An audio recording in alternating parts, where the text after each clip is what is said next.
guys, so today I'm in a 1993 Honda Civic DX hatch. It's my first time driving a Civic hatch, and the first thing I noticed so far when I got in this one is how low it's sitting. It's on some eBay coilovers, and so far they don't ride rough or anything, and it's not like super bouncy. When you're driving, it's really smooth. The steering in it so far seems like it's surprisingly tighter than I thought it would be. It's like a go-kart when you're driving it. It's a lot of fun. This is one of those cars that, like, you don't have to have your foot to the floor constantly to have fun. At least that's the vibe I'm getting so far. So the second thing I noticed is how roomy it is inside of here. Like, up here, it feels like there's a lot of room, but then you look to the back and it's just like massive. Right there, I'm starting to feel the bumps a little bit. Coilovers, but it's not bad. It doesn't break your back or anything. It doesn't hurt.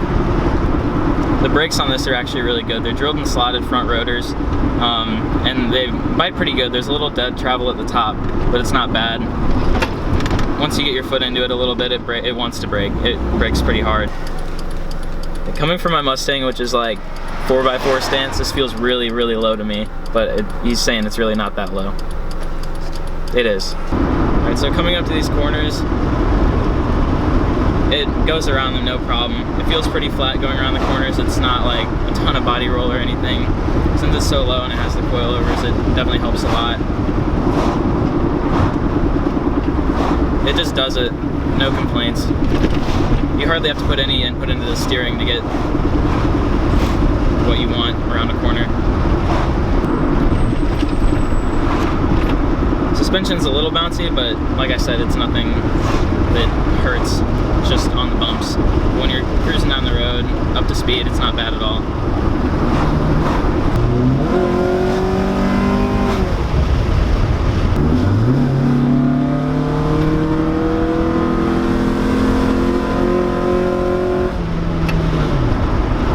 Not bad.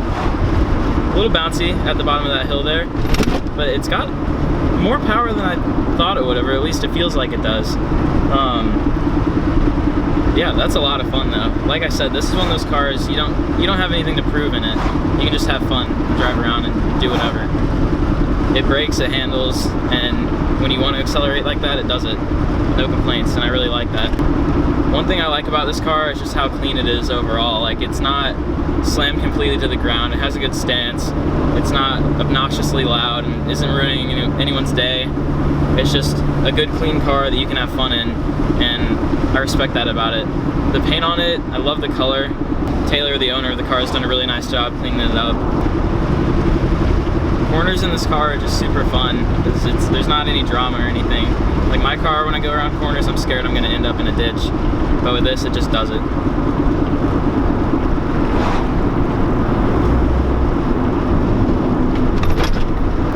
That's one thing. Even on eBay, this thing corners so well.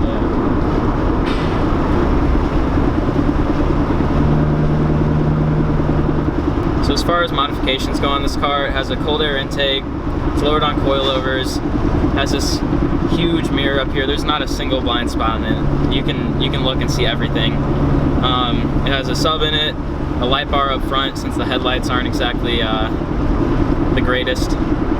But like I said, it's really clean.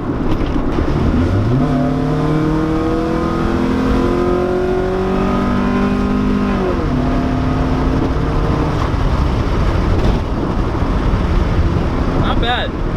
There's a surprising amount of power when you put your foot down. It actually put me back a little bit, which I wasn't expecting that initially.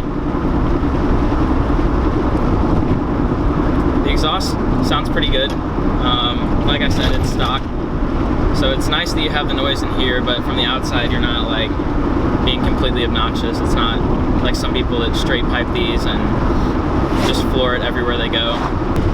So like I said, this car is super clean. The main reason for that is since it's such low miles on it. It's 88,000 original miles.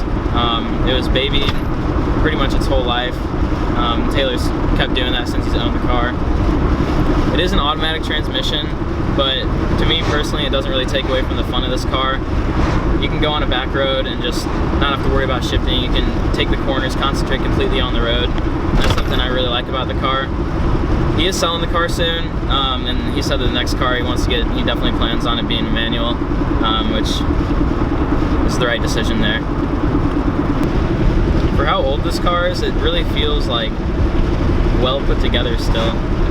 And it, obviously, since it's 20 plus years old, it's gonna look old and feel a little old, but just looking at the dash and everything, it looks super clean. There's not like a ton of creaks and rattles every time you hit a bump.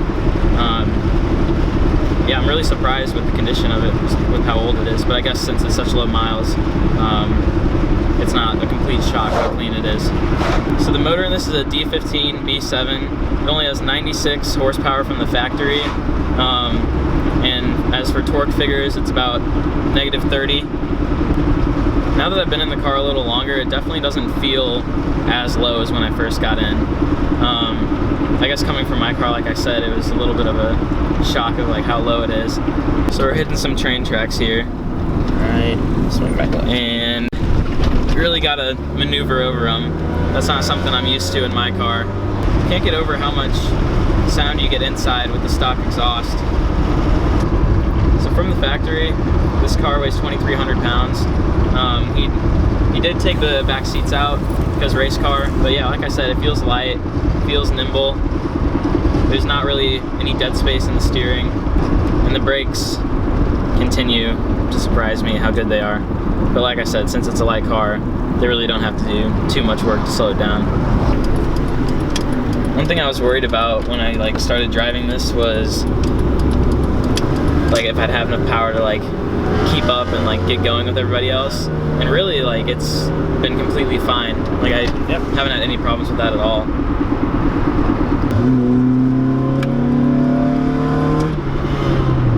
I understand why like people get these, especially now. Like it's just so easy to drive. It's small, it's low to the ground, it handles really well, it feels lightweight, there's a ton of room, it's fun and practical. Yeah, Practical is the word. Really practical. But the room in this car is crazy. I just can't get over that. And another thing that I like a lot is that it's like a tailgate when you open it. I didn't know that at first. He first showed that to me, I don't know how long, probably like a month ago. And he'll just open it, sit on it, and it's great. When it opens up, it looks like a giant mouth. So this car gets a lot more attention than I initially thought it would, but it's really photogenic. I guess I think the color is probably a large part of that. So like at the stoplight back there are people turning around in their cars and looking at it.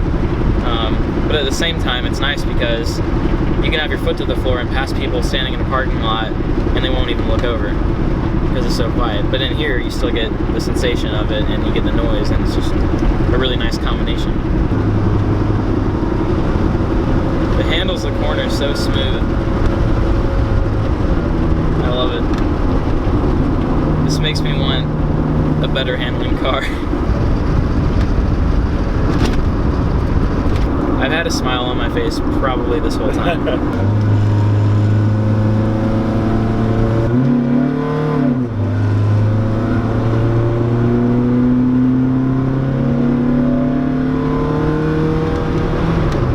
So like that was fun, and I'm not breaking the law. Alright, so that's gonna do it for this little review of this car. I had a lot of fun, especially since this is like my first review type video that I've done. This car really surprised me, just like how fun of a car it is. I keep saying that word, but it really is. So all the people that like hate on Honda, just don't. And, I mean, obviously people have different opinions on cars, but until you drive something, don't make any judgments about it, because like I love this car. Like it's so fun. If you ever have the chance to drive one of these, I say do it for sure, all day long. Huge thanks to Taylor for letting me drive it today, and there's surely more to come of this type of video. Thanks for watching. This the only way we know to go. Squad up, never roll alone. And we gon' ride on forever. We ride out together. Pull up right in your zone. Take over the street, that's Wait, ride out together.